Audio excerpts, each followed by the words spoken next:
చెల్లింటిలో ఎటువైందే? ఏమో బిడ్డ ఎడివేందో ఇప్పుడు మామయ్య ఎత్తనే మామయ్యతో మాట్లాడుకుంటూ ఉన్నా నేను చూడలే.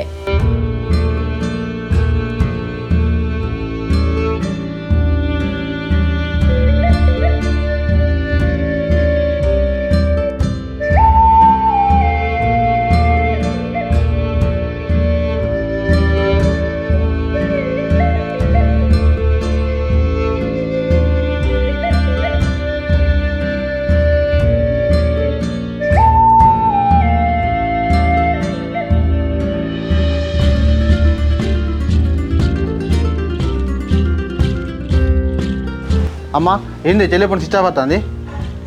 చిస్సపత్తందా? మరోసారి చేసి చూడు బిడ్డ. స్విచ్ ఆఫ్ అవుతుందమ్మా, ఎటువైనట్టే ఇది?